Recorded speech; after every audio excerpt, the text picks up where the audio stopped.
Jerman. Sebelumnya perkenalkan nama saya Yohanes Susanto. Oke, langsung saja teman-teman. Sini saya akan menjelaskan yang pertama itu tentang pengertian pendidikan vokasi di Jerman. Oke, Jerman merupakan salah satu negara yang memiliki nilai pendidikan atau nilai pendidik yang memiliki mutu tinggi. Nah, di negara Eropa, Jerman itu masuk ke negara Eropa, teman-teman. Di pendidikan vokasi di Jerman juga, negara ini memiliki sistem pendidikan vokasi yang percaya bahwa menghasilkan mutu tenaga kerja baik, menghasilkan sebuah pendidik yang memiliki mutu bahwa inilah vokasi pendidikan di Jerman. Jerman. Yang pertama itu mereka tenaga kerja memadai. Mereka juga menurunkan angka pengangguran kaum muda. Mereka juga dapat menekan angka kemiskinan di negara Jerman tersebut karena berkat pendidikan vokasi mereka luar biasa di Jerman. Lalu ada pertumbuhan suatu ekonomi juga di sana, teman-teman. Oke, lanjut saja kita lanjut ke slide selanjutnya. Oke, di sini kami juga mencantumkan tentang tokoh sistem pendidikan di Jerman sendiri. Dapat teman-teman lihat di slide tersebut ada Profesor Sandra. Dia juga mengatakan bahwa sistem pendidikan di Jerman tersebut pendidikan ganda di Jerman. Nah, dia mengatakan bahwa salah satu sistem pelatihan terbaik di dunia karena apa? Karena mengandung atau menggabungkan teori dan praktik secara seimbang. Nah, apa sih maksud dari profesor tersebut? Dia mengatakan bahwa di pendidikan di Jerman sendiri mereka memiliki dua bentuk. Nah, tentu saja biar kita mudah memahami. Yang pertama itu ada sistem teori pasti kita tahu karena kita sistem teori juga. Nah, yang kedua itu ada praktik seimbang. Mereka menggabungkan kedua hal tersebut agar teorinya dapat, praktiknya dapat. Seperti biasanya anak SMK, dia praktik dapat, teori juga dapat. Nah, selanjutnya menurut Profesor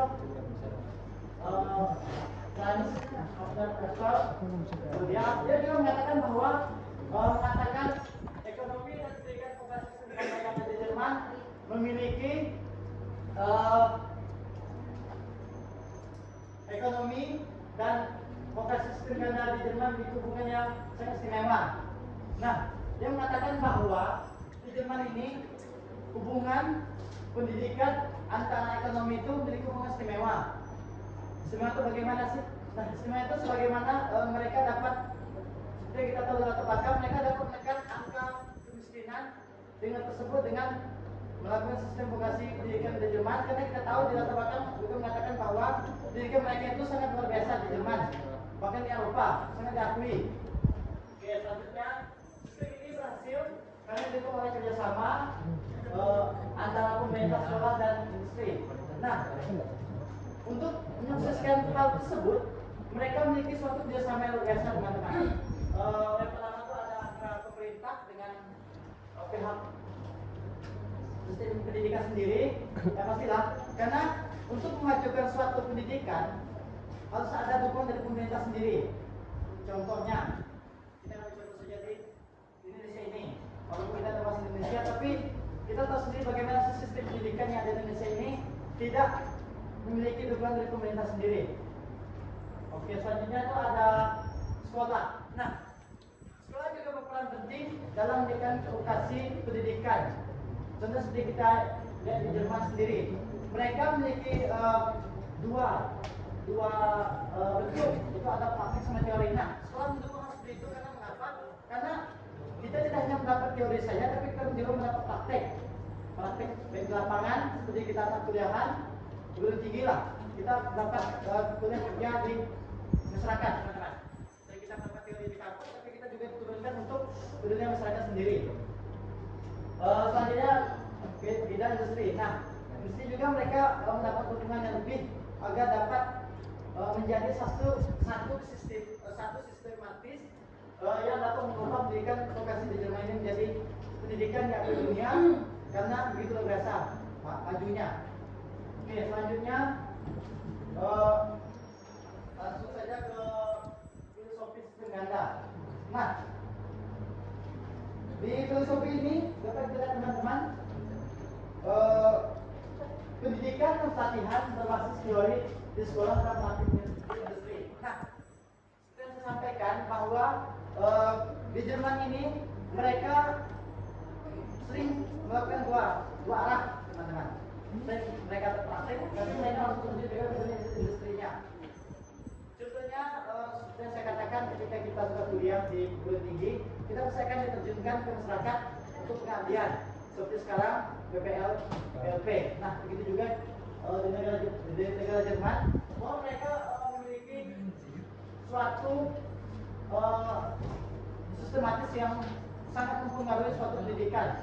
Nah, tujuannya siapa, teman-teman? Pasti sistem filosofi sistem ganda pasti ada tujuannya. Tujuan mengapa sih perlu harus ada sistem ganda seperti itu? Sebelum mengapa sih perlu harus ada teori dan mengapa harus ada praktek? Nah, teman-teman, dia tuh menyiapkan tenaga kerja kompeten sesuai kebutuhan pasar. Nah, seperti saya mau contoh seperti kita sendiri, karena kita beli komputer. Nah, dari beli komputer tersebut kita tidak hanya bisa menjadi guru, tapi kita bisa kerja di kantor, karena kita memiliki dua sisi lah. Karena kita bisa juga mengisi komputer di kantor dan juga bisa di guru. Bukan berarti jurusan lain, prodi lain itu tidak bisa, tetapi minim kemungkinan itu, tapi bisa, tapi kemungkinan minim lah itu. Nah, kebutuhan di pasar sesuai dengan kebutuhannya yang dimiliki kebutuhan di pasar itu, mereka ini menganggap bahwa tujuan dari filosofi ganda tersebut, mereka itu pasti memiliki bahwa arah, ketika sudah, apalagi kan mereka kan negara yang memiliki sistem pendidikan yang luar biasa. Karena apa? Karena diakui, bahkan diakui di negara-negara bahwa luar biasa teman-teman pendidikan negara mereka. Nah, lalu ada bentuk pendidikan dan pelatihan. Bentuk pendidikan dan pelatihan. Nah, pendidikan tersebut mereka gabungkan dengan pelatihan. Karena kita tahu, walaupun kita kuliah, sekolah, tetapi mereka di sana itu luar biasa teman-teman. Mereka, walaupun mereka negara yang memiliki pendidikan yang sangat job lah, kata bahasa Inggris lah, good job. Tetapi mereka juga melakukan suatu pelatihan. Nah, apa sih fungsi dari pelatihan tersebut? Pelatihan membuat kita menjadi lebih matang lagi ketika kita terjun ke dunia yang lebih luar biasa. Karena kita tahu ketika angka pendidikan di Jerman itu memiliki yang luar biasa, pasti persaingan sangat ketat. Pasti mereka tuh mencari yang terbaik dari yang terbaik lah, itu apa intinya. Oke teman-teman, sekian dari penjelasan dari saya akan lanjutkan ke teman saya berikutnya, silakan. Baik, saya akan menjelaskan sistem pendidikan di negara Jerman. Yang pertama, struktur pendidikan di negara Jerman. Di negara Jerman itu mewajibkan siswa belajar selama 9 tahun dan dibagi ke dalam 4 bagian, yaitu pendidikan dasar, pendidikan menengah 1, pendidikan menengah 2, dan pendidikan menengah 2 atau atas, dan perguruan tinggi. Nah, sekolah dasar di Jerman itu dimulai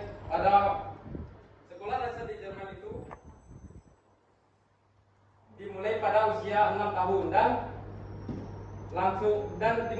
dimulai pada usia 6 tahun dan berlangsung selama 4 tahun. Nah,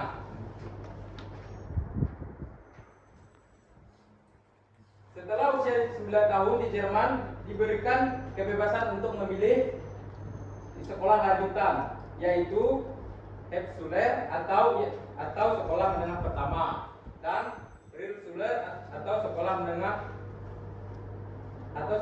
pertama, dan Gymnasium atau sekolah menengah atas, dan juga ada Gymnasium, yaitu sekolah gabungan dari ketiga sekolah tersebut. Nah, yang membedakan dari sekolah di atas yaitu saat penilaian. di mana penilaian tersebut diambil saat melakukan praktik dan juga teori. Untuk pendidikan kanak-kanak atau pendidikan di usia dini ini di Jerman itu tidak diwajibkan, terserah kepada kita mau masuk ke pendidikan anak usia dini atau tidak. Nah, yang selanjutnya yaitu tahap pendidikan menuju dua sistem. Nah, di mana di Jerman itu ketika kita mengambil jalur nasional, maka siswa setelah lulus kuliah, setelah lulus dari SMK atau dari SMA dapat memilih perguruan tinggi atau dapat memilih jurusan yang diinginkan.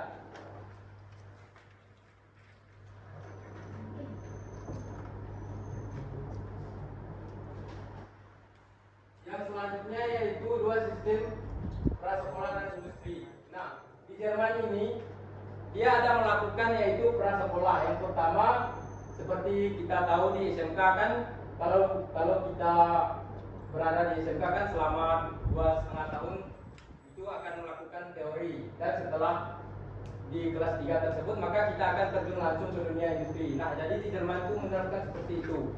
Setelah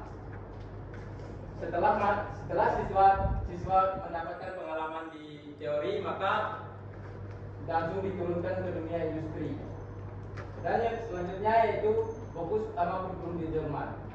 Nah, fokus utama di kurikulum di Jerman itu memberikan pandangan mengombinasikan teori dan praktik dengan standar mutu. Nah, seperti di SMK tadi, di Jerman ini juga setelah mendapatkan teori maka siswa tersebut dapat langsung diturunkan ke dunia industri agar mencetak bibit-bibit yang menjadi bersaing dalam kompeten. Dan juga di Jerman itu ada mengadakan pengajaran dan pelatihan khusus. Nah, guru-guru di Jerman itu dilatih secara profesional dan mendapatkan pelatihan secara khusus dari sistem pemerintahan yang ada di Jerman.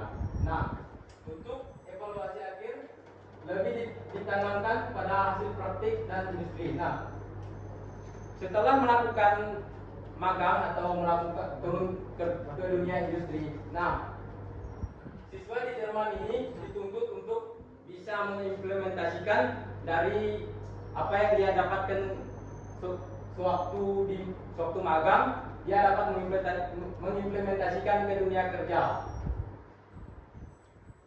Mungkin sekian dari saya. Lanjutkan ke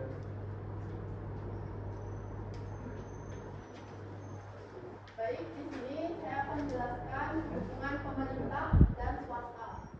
Yang pertama, subsidi pemerintah bagi perusahaan pelatih, yaitu pemerintah memberikan subsidi atau bantuan dana kepada perusahaan yang bersedia menjadi tempat pelatih bagi siswa atau anak magang. Hal ini bertujuan untuk mendorong lebih banyak perusahaan agar mau berpartisipasi dalam mencetak tenaga kerja terampil. Selanjutnya yang kedua, keterlibatan tinggi dunia usaha dan industri atau disebut DUDI. Ini sangat tinggi dalam sistem pendidikan berbasis vokasi atau pelatihan kerja. Dengan adanya kolaborasi tersebut, kurikulum yang digunakan di sekolah dapat disesuaikan dengan kebutuhan industri sehingga lulusan siap kerja dan memiliki keterampilan yang relevan dengan dunia kerja. Yang ketiga, terbuktinya menurunkan pengangguran muda dan meningkatkan daya saing global, yang berarti terbukti mampu menurunkan tingkat pengangguran di kalangan muda serta meningkatkan daya saing dan di tingkat global. Artinya, lulusan dari sistem ini tidak hanya siap bekerja di dalam negeri, tetapi juga memiliki kemampuan bersaing di dunia internasional. Yang keempat, kebebasan dana pendidikan atau pendidikan gratis. Jadi, pemerintah juga biaya pendidikan atau menyediakan pendidikan secara gratis. Baik, selanjutnya perbandingan kurikulum pendekatan pembelajaran Jerman, teori dan praktik terintegrasi dalam sistem dual system, yaitu menginteraksikan teori dan praktik dalam sistem yang dikenal sebagai dual system. Selanjutnya yang Inggris, fleksibel berbasis kompetisi dan berpusat pada peserta didik, yang berarti bersifat pada peserta didik seperti fleksibel berbasis pada kompetisi serta berorientasi pada peserta didik. Selanjutnya fokus utama pendidikan yang di Jerman. Jadi keterampilan kerja dan kesiapan profesional mengibaratkan pada pengembangan keterampilan kerja dan kesiapan profesional. Dan yang terakhir, Inggris, pengembangan karakter, kreativitas dan keterampilan individu, yang berarti berfokus pada pengembangan karakter, kreativitas serta keterampilan individu. Baik, selanjutnya akan dilanjutkan oleh moderator. Oke, baik teman-teman. Itu merupakan penjelasan dari pendidikan vokasi di Jerman tersebut. Nah, kami langsung mulai ke kesimpulan bahwa kesimpulan itu bagaimana sih? Negara tersebut, negara Jerman tersebut vokasi memiliki dua sistem berhasil karena singkat, karena sinergi pemerintah sekolah dan industri. Nah, dua sistemnya berhasil karena apa? Karena ada dua unit pemerintah tersebut dari sekolah dan dari industri. Selanjutnya menjadi contoh internasional untuk menekan pengangguran muda dan daya saing ekonomi. Nah, rupanya pendidikan di Jerman ini bukan hanya mengangkat anak-anak tidak bisa sekolah, tetapi mereka dapat menekan minusnya sih angka pengangguran tersebut, sehingga dapat berdampak bahwa kemajuan suatu negara dapat dilihat dari bagaimana pendidikan tersebut. Seperti yang dijelaskan oleh Pak Anton tersebut, bahwa bagaimana pendidikan dapat mempengaruhi suatu sumber daya manusia dan sumber daya alam. Bukan Pak Anton, tapi Pak Sudarto. Nah, itu benar. Selanjutnya, jika diadopsi negara lain harus dimodifikasi. Kenapa? Karena konflik itu harus sesuai dengan budaya setempat dan ekonomi setempat. Nah, maksudnya siapa sih? Ketika kita mengambil stempel dari negara Jerman tersebut, kita harus memodifikasinya. Karena mengapa teman-teman? Karena tidak semua negara itu memiliki sistem pendidikan yang dapat diterapkan seperti di Jerman. Contohnya saja itu dalam sekolah, sudah dijelaskan oleh teman saya Daniel, bagaimana sih mereka dari TK sampai perguruan tinggi sekolahnya gratis teman-teman. Karena jika diterapkan di Indonesia, maka itu tidak akan terjadi. Kenapa? Karena dukungannya dari pemerintah itu kurang sekali teman-teman. Sehingga harus ada konteks budaya itu yang ekonominya sesuai dengan kita sendiri. Oke, baik, sekian presentasi dari kelompok kami. Selanjutnya kami akan mulai dengan sesi tanya jawab atau mari kita diskusi seperti yang telah disampaikan di slide tersebut. Silakan, panenya dari kelompok 5, 3 orang, silakan. Oke, siapa? Winda. Untung banyak.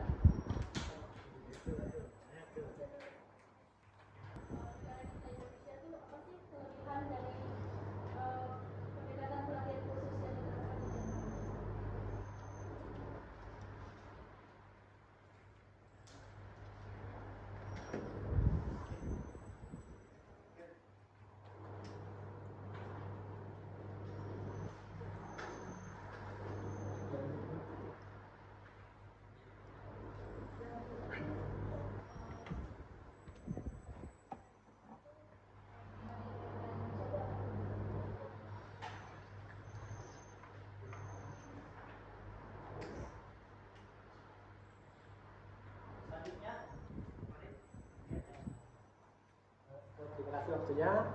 Saya ingin itu bertanya tentang tadi sistem pendidikan di Jerman tuh kan, dia tuh apa nah, kata yang ilmuwan tadi tuh bisa jadi sistem pendidikan yang terbaik kan.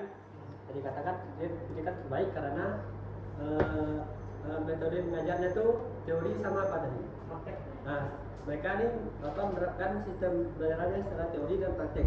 Nah, aspek apa lagi sih yang mendukung kalau pendidikan di Jerman ini benar-benar terbaik lah? Ada aspek lain selain itu kira-kira?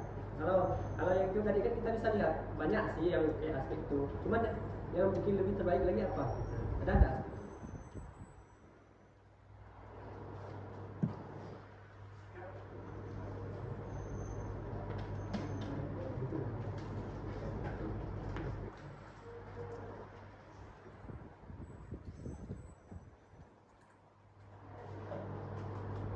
Jelaskan perbedaan utama antara pembelajaran di Jerman dan Inggris. Berdasarkan kurikulum Ada yang diskusi dengan kedua dari tiga tim tersebut, silakan. baik, saya akan menjelaskan jelaskan perbedaan pendekatan Jerman dan Inggris berdasarkan kurikulum yang dijelaskan. Jadi di Jerman sistem belajarnya lebih terarah dan serius ke bidang tertentu. Jadi sejak awal siswa sudah bisa memilih mau fokus ke jalur akademik atau ke kejuruan. Sekolah di sana juga lebih banyak ngasih pembelajaran teori dan keterampilan kerja yang bisa langsung dipakai di dunia nyata. Sementara di Inggris sistem lebih bebas dan fleksibel. Siswa didorong buat berpikir kritis, kreatif, dan mandiri. Gaya belajarnya juga lebih sering lewat diskusi dan latihan penerapan konsep.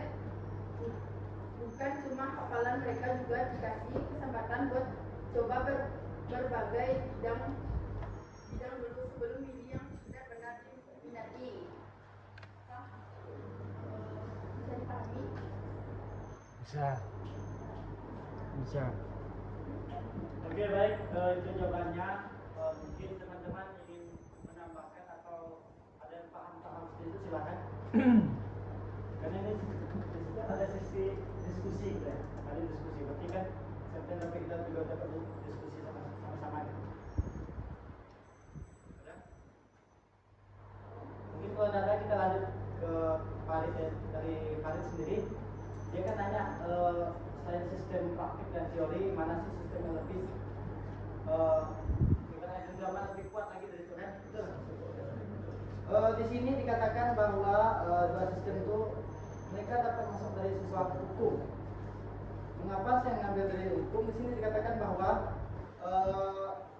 dua sistem dalam kurung ya, landasan hukum atau definisi peran sekolah dan industri, tujuan struktur dan manfaat dari keunggulan pelaksanaan tersebut.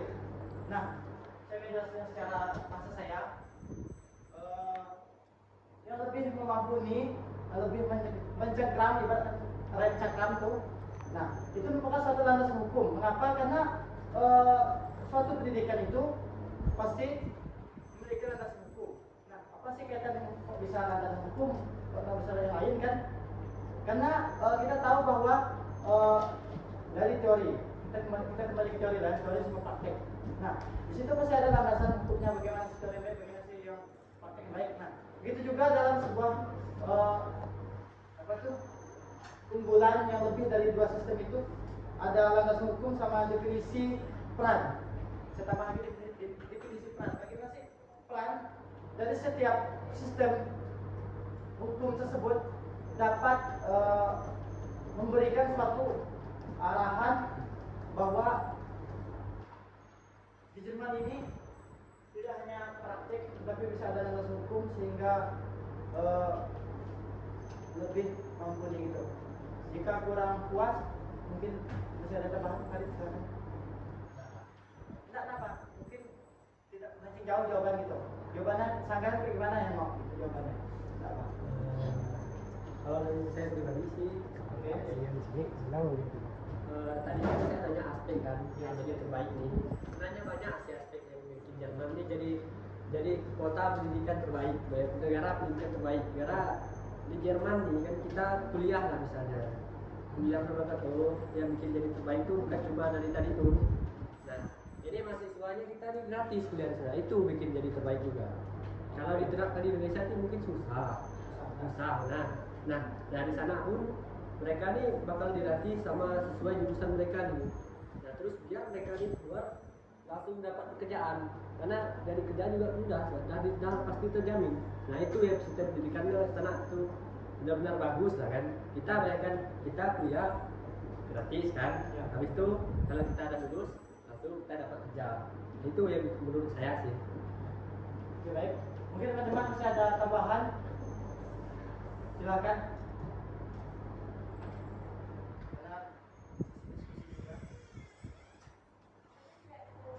Banyak, cuma tak saya jawab dulu sebenarnya. Oke, boleh, silakan. Tadi kan di Jerman menerapkan sistem belajar ada teori dan praktik gitu kan. Sedangkan di Indonesia itu pernah menerapkan itu nggak sih? Seperti kurikulum merdeka itu kan gitu. Nah, kenapa kalau diterapkan di Indonesia kok tidak efektif ya? Sistem pendidikan seperti itu. Yang lain belum dijawab. Silakan jawab. Oke, Penny, saya jawab ya. Tapi teman-teman bisa menambahkannya. Kita kembali ke apa tuh? Ke lingkungan. Karena kita kenapa pendidikan kita di Indonesia ini kurang memiliki pengakuan dari negara-negara lain kita lah istilahnya. Karena pemerintah kita ini menganggap pendidikan itu hal yang biasa, teman-teman. Mengapa biasa? Karena mereka mikir pendidikan ini kurang lah. Tetapi padahal jika sumber daya alam sama sumber daya manusia mau bagus, mau baik, itu diawali dari pendidikan, teman-teman. Karena mengapa? Seperti kita lihat di Jerman tersebut, mereka dapat menekan angka kemiskinan dari kaum muda dengan adanya kuliah gratis lah, sekolah gratis lah di India gitulah, teman-teman. Mungkin masih ada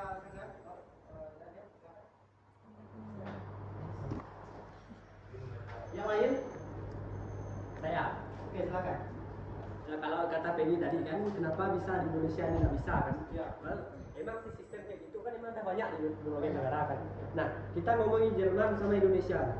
Di Jerman sana SDM-nya dah jauh beda. Kita tarik SDM Indonesia. Kasus yang baru nih, ada pemuda yang ketahuan merokok sama guru ditangkap, terus gurunya dilapor ke itu ke polisi. Terus 600 lebih murid tuh mogok sekolah. Cuma gara-gara minta keadilan buat murid tuh. Lalu coba kita lihat tadi, siapa yang salah? Emang merokok di sekolah nih bisa dibenarkan? Nggak bisa. Itulah, makanya ada perbedaan SDM nih yang susah. Karena di Jerman sana tuh, emang pendidikan dah ada untuk mereka. Cuman SDM mereka tuh emang dah tinggi, dah beda jauh sama kita sini. Pola pikirnya mahasiswa di sana sudah beda sama siswa di sini, murid-murid di sini. Mereka Penny lagi bagaimana Penny? Bebas apa yang dilakukan? Katanya kan di sana pola pikir. pola pikirnya dan SDM-nya kan udah bagus ya. Ya. Itu karena apa? SDM mereka bagus kok kita nih kurang gitu. Oke, silakan. Ya itu tadi emang udah SDM mereka tuh udah ditingkatkan kan. Sedangkan pola pikir kita ini udah jauh beda bah. Oke, ibarat mereka nih benar-benar dituntut buat untuk jadi yang terbaik. Sedangkan kita sini coba kita tengok. Oke. Ini pun tugas nih mungkin ada sebagian dari kita nih ngerjakannya semalam. Kayak tugas yang Budias kemarin itulah. Kita semalam ya ngerjakannya tuh. Nah itu SDM-nya udah beda. Coba lihat mereka. Itulah. Yang heran yang merokok tadi itu kok bisa orang tua yang lapor ke polisi, marah anaknya dimarahkan, karena anaknya salah merokok di sekolah. Itulah kita dulu kalau kena kasus di sekolah tuh was-was pulang ke rumah tuh, takut kena ketahuan di rumah. Kita kalau sempat ketahuan dah kena marah guru dari itu, kita kalau sempat di rumah kita ketahuan habis kita dimarah bapak kita. Itulah pengalaman pribadi nih. Itu benar apa tanggapan daripada Habis lecak mata. selanjutnya Haikal menambahkan dari itu silakan. Oke, jadi selain dari SDM tadi, kan Pak Yaya juga pernah bilang kalau habit dari negara kita ini beda dengan habit di Jerman. Jadi misal pendidikan itu mau metode pendidikan itu mau dimasukkan ke Indonesia, itu berarti dia butuh adaptasi lebih lagi. Karena apa? Karena dari habit aja itu udah berbeda. Berarti kita harus mulai lagi siklus pendidikan yang berbeda. Kita harus ngulang lagi kurikulumnya harus gimana, cara mengajarnya bagaimana. Itu kan berarti kita harus mulai dari nol kembali. Jadi kita nggak bisa asal langsung adopsi kurikulum atau pendidikan yang ada di Jerman langsung ke Indonesia. Karena perbedaan habit tadi. Lingkungan. Lingkungan bah yang membentuk karakter kita jadi seperti ini. Ya itulah, kalau lingkungan sana kan beda. Pemikiran orang luar dengan pemikiran orang Indonesia itu beda. Mindset. Mindsetnya itu. Atau bisa dibilang faktor lingkungannya. Ya. Ya. Sedangkan lingkungan di Indonesia itu seperti ini, sedangkan mereka itu ya paham. Oke, oke. Jadi mereka lagi event bisa datang dari sini. Ketika kita mengambil stakeholder mereka itu harus sesuai dengan budaya kita dengan ekonomi tempat kita. Nah mungkin kita ikut punya mereka juga Jerman, benar kata Farid, sebenarnya Allah sudah menempatkan, Allah sudah kita minta, tapi kita mengikut orang Indonesia sendiri mengikut hal seperti itu, maka kita akan down. Selanjutnya, yang lebih indah, silakan. Baik, saya akan menjawab pertanyaan dari Minda.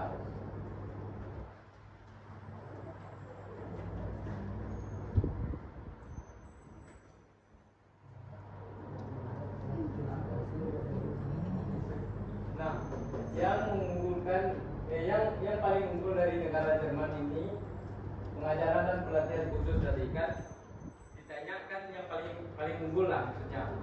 Oke. Yang paling unggul dari segi itu pengajaran dan pelatihan. Itu kan saja. Kan mereka kan ada pendekatan pelatihan khusus yang diterapkan tuh. Apa sih yang menjadi kelebihan dengan sistem pendidikan di Indonesia ini? Kelebihannya yang pertama yaitu dari sistem pemerintahannya. Di mana di Jerman itu sistem pemerintahannya sangat mendukung terhadap tenaga-tenaga kerja yang ada di Jerman. Contohnya seperti guru. Nah, guru-guru di Jerman itu benar-benar dilatih, terutama dalam segi pengajaran. Nah, di Jerman itu guru-gurunya dilatih bukan orang sembarangan ya, seperti profesor-profesor yang telah ahli dalam bidangnya tersebut. Nah, sedangkan untuk di Indonesia ini sangat minimnya pelatihan kalau dibandingkan dengan Indonesia. Karena seperti yang kita tahu untuk sekarang ini kan di Indonesia itu sudah ada juga menerapkan pelatihan guru, tapi masih tahap adaptasi. Nah, kalau keunggulan dari di Jerman ini ya atau kelebihannya itu di Jerman ini sudah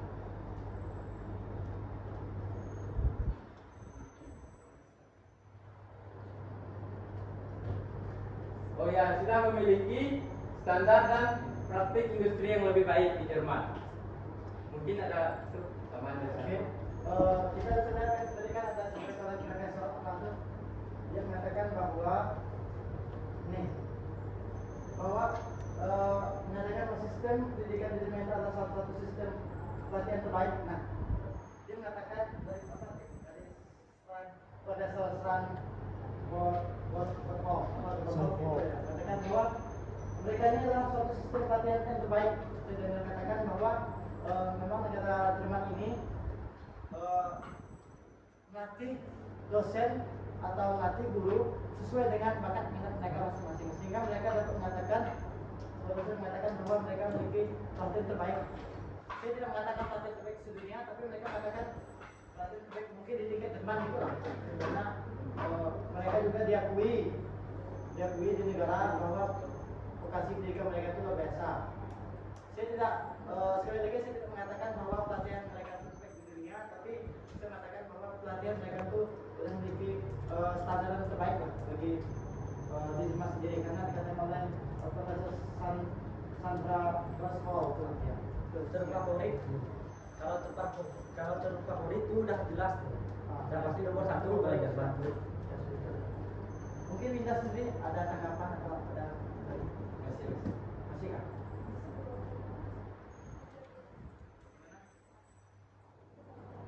Masih ada lagi teman-teman?